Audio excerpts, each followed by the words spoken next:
Crônica. Diariamente, assuntos relacionados ao cotidiano acabam virando temas de conversas entre amigos ou familiares. Esses textos que narram e refletem o dia a dia são chamados de crônica. Por exemplo, algo que acontece durante uma compra, numa feira, num ponto de ônibus. A principal característica da crônica localiza-se na sua temática. O cotidiano é o grande assunto desse gênero. Nesse sentido, quase tudo que de alguma forma é significativamente importante para alguém transmitir a seus companheiros ou conhecidos pode ser um motivo para escrever uma crônica. Além da temática, é importante lembrar que, em geral, a variante coloquial da língua é usada na crônica. Uma linguagem leve, com marcas de pessoalidade, portanto, é muito bem-vinda nesse tipo de texto. Lembrando que variante coloquial é aquela variante do dia a dia, como a gente conversa. Na grande maioria das vezes, a crônica é um gênero humorístico, quer dizer, tem um toque de humor. Seja com humor mais sutil ou com uma acidez declarada, os cronistas, não raro, recorrem à comédia e buscam um riso. Isso não significa, naturalmente, que tais textos não sejam permeados por críticas duras e implacáveis.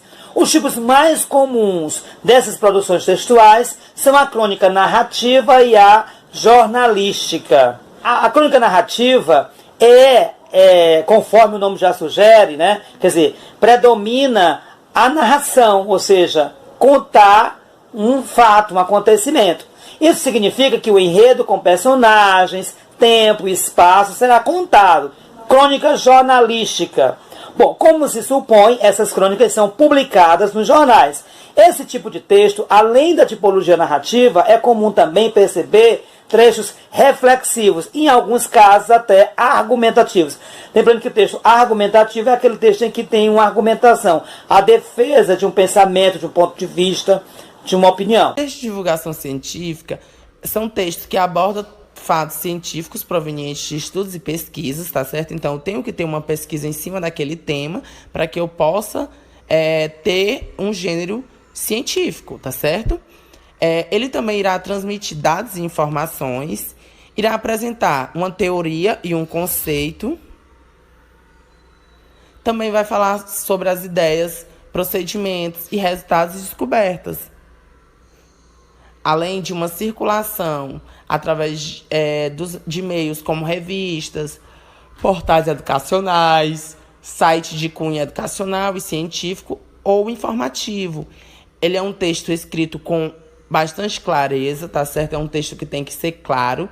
Ele é um texto onde ele não é opinativo.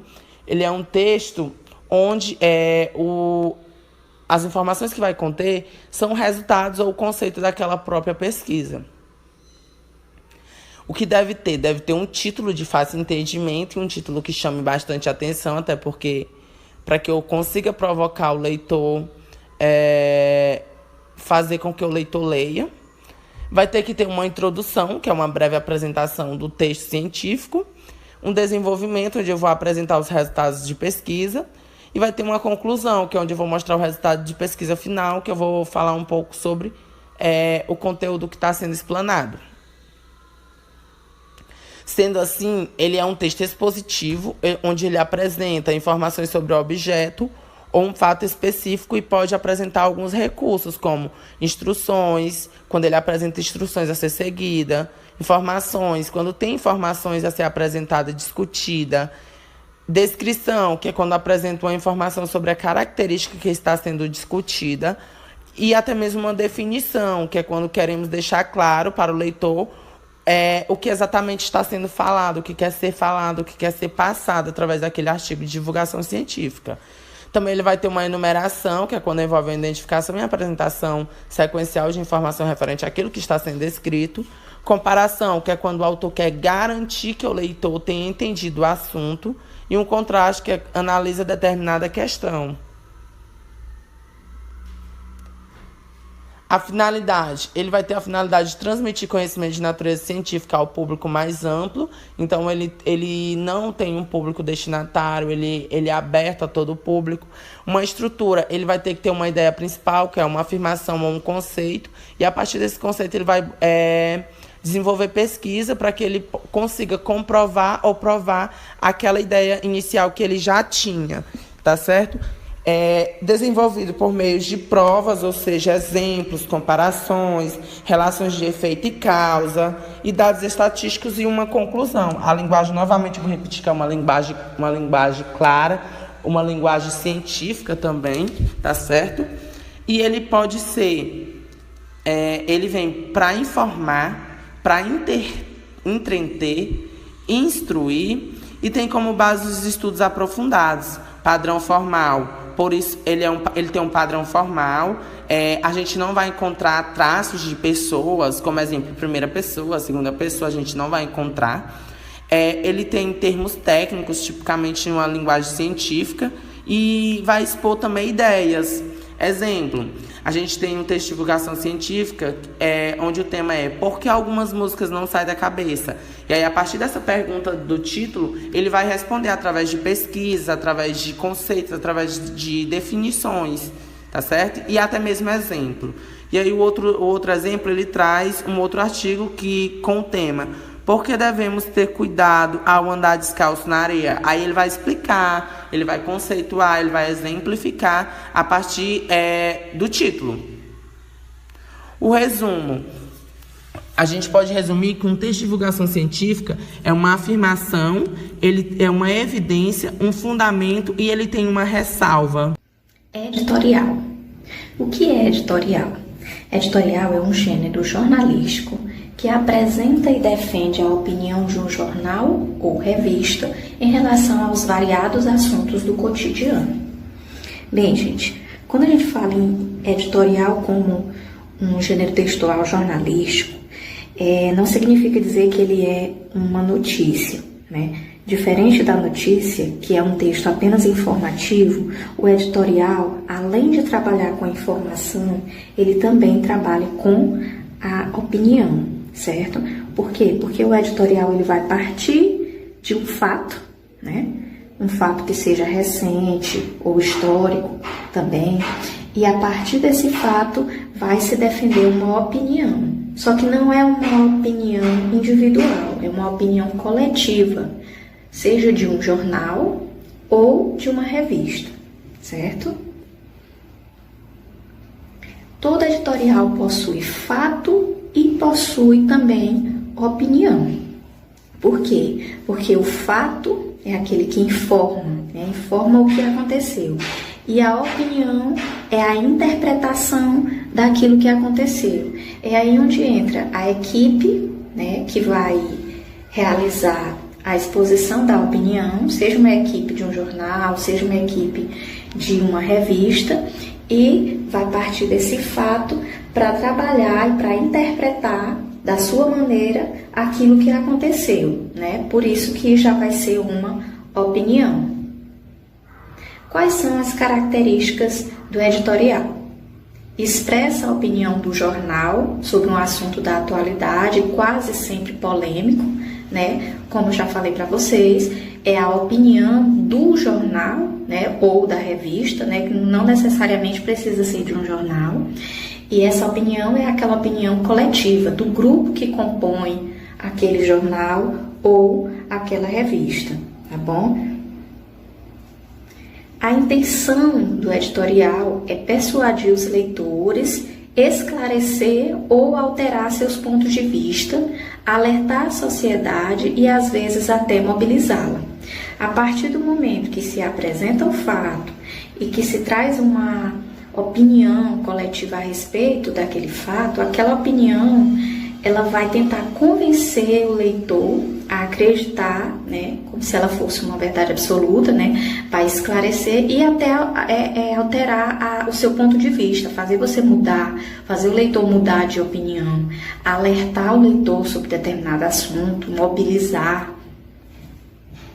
Tese ou ponto de vista fundamentado por comparações, exemplificações, depoimentos, pesquisas e dados estatísticos, citações, retrospectivas históricas, etc.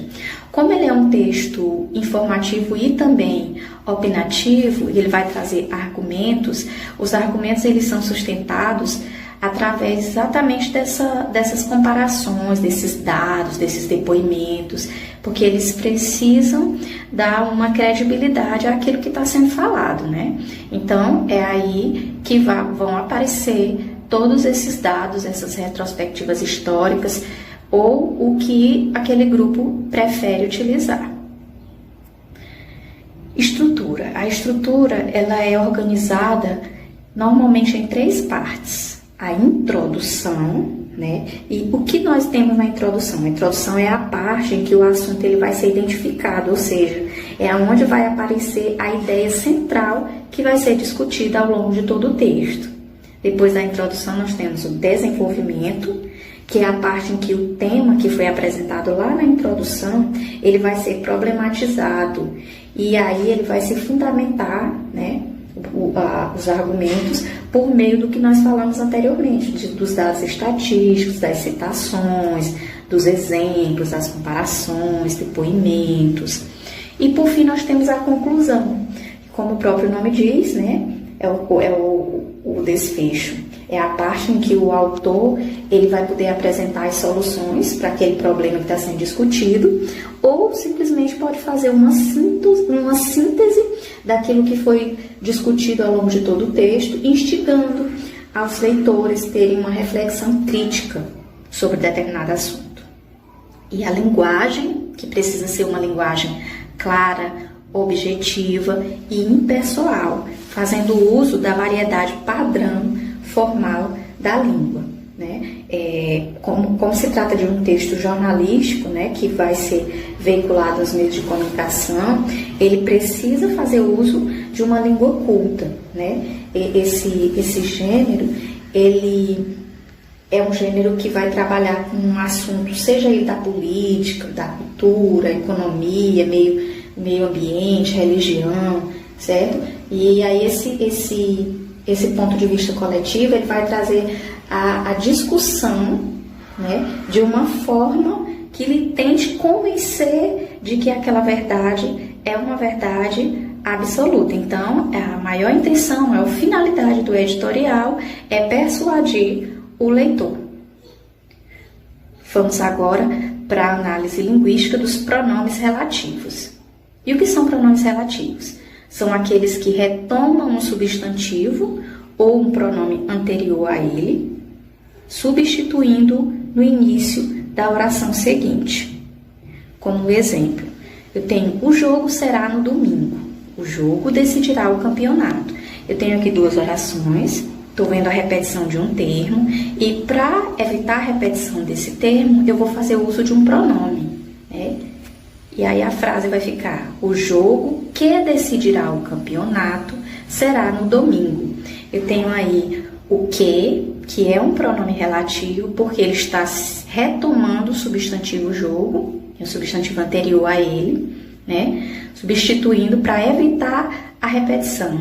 E também eu tenho a certeza de que o que é um pronome relativo, porque além dele substituir o termo anterior, ele retomar o termo anterior, ele pode ser substituído pela expressão o qual, porque o pronome que, para ele ser um pronome relativo, ele pode ser substituído pelo pronome o qual e as suas variáveis, como a qual, os quais e as quais. Então, você quer ter certeza, você procura o antecedente, o substantivo que ele está retomando, e faz essa substituição pelo qual, a qual, os quais ou as quais. Então, vamos lá. Os pronomes relativos, eles se dividem em 2 grupos. Os variáveis, que são o qual, a qual, os quais e as quais, cujo, cujos, cuja, cujas, quanto, quantos, quanta, quantas. E os invariáveis, que é o que, quem, onde e aonde. Como o próprio nome já diz, né, variáveis, por quê? Porque eles sofrem alteração para masculino, feminino, singular e plural. E invariáveis porque ele não modifica, tem uma única forma. Vamos lá. pronomes relativos, que, como a gente já falou, ele pode ser substituído pelo qual, a qual, os quais e as quais, né? E também, nós não falamos ainda, ele vai se referir sempre a pessoas ou coisas. Ele vai retomar o termo anterior e esse termo anterior vai ser sempre pessoas ou coisas, certo? Como exemplo, o garoto que conheci é legal, eu tenho o que. Vamos ver se ele é um pronome relativo. Ele está se referindo a um termo anterior, ele está substituindo um termo anterior. O garoto que conheci. Esse que aqui, eu conheci quem? O garoto. Então, o que, ele está retomando o termo garoto e ele pode ser substituído pelo termo qual. O garoto o qual conheci é legal, portanto, ele é um pronome relativo. Quem vem sempre antecedido de preposição, pode ser o de, pode ser o a, certo? E ele retoma somente pessoas, diferentemente do que ele não se refere a coisas. Como exemplo, o garoto de quem te falei é meu irmão. Eu tenho quem aqui, que está se referindo ao termo anterior, garoto, né? E eu posso substituir por o qual, junto com a preposição de, fica do qual. Eu falei de alguém, eu falei de quem? Do garoto. Então, o garoto do qual falei é meu irmão. E o pronome o qual retoma pessoas ou coisas. Por exemplo, o jovem o qual estuda no 3º ano ganhou o concurso de poesia. Quem foi que ganhou o concurso de poesia? O jovem, no caso, o qual está retomando o termo, que é o substantivo jovem. E, por fim, nós temos os pronomes relativos onde e cujo. O pronome relativo onde, pessoal, ele sempre vai retomar lugar, somente lugar. Olha o exemplo. Rodrigo tinha um perfil dedicado a Ana Hickman, onde escrevia declarações de amor. Eu tenho onde. Vamos ver se onde ele está se referindo a que palavra. Ele escrevia onde? Um perfil dedicado a Ana. Será que perfil é lugar? Não. Então, eu posso usar esse onde? Posso não, porque eu não tenho um lugar. E o pronome relativo onde, ele só se refere a lugar, lugar físico. Então, não pode. Vamos ao exemplo 2. Quero viajar para uma praia bonita e tranquila, onde possa curtir minhas férias em paz. Esse onde está retomando uma praia bonita e tranquila. E uma praia bonita e tranquila é um lugar. Portanto, aqui o onde é um pronome relativo. Cujo liga dois substantivos e estabelece uma ideia de posse. O pronome relativo cujo e as suas variáveis, né, cujo, cuja, cujos, cujas, ele vai sempre ligar dois substantivos e vai estabelecer entre eles uma ideia de posse.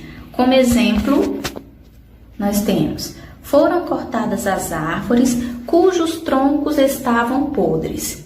Eu tenho aqui cujos. Cujos está se referindo a quem?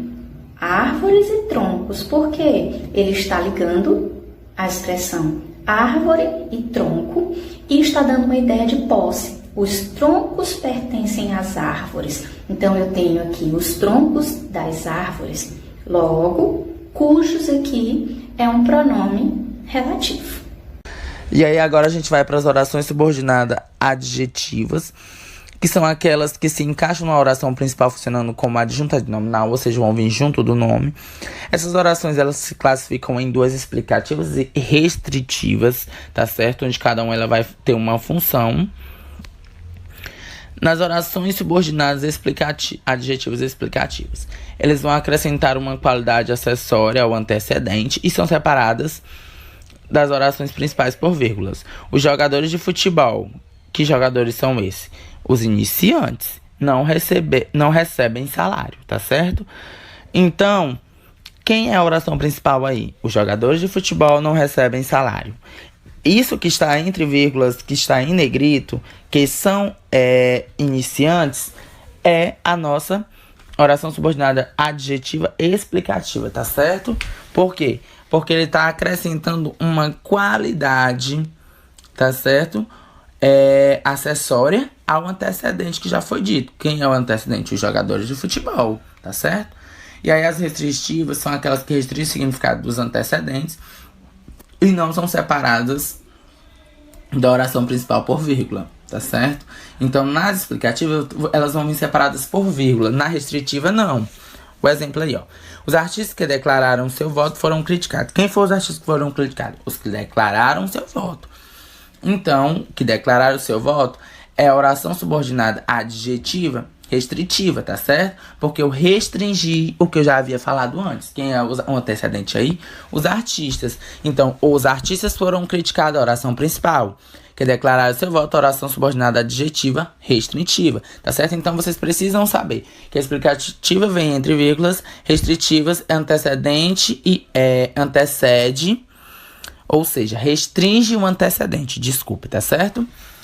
E essas orações subordinadas, elas adjetivas se dividem em duas, restritivas e explicativas, tá ok? Fiquem com Deus, até a nossa próxima aula. E qualquer dúvida vocês podem perguntar, respondam uma atividade, entregue dentro do prazo. E até a próxima.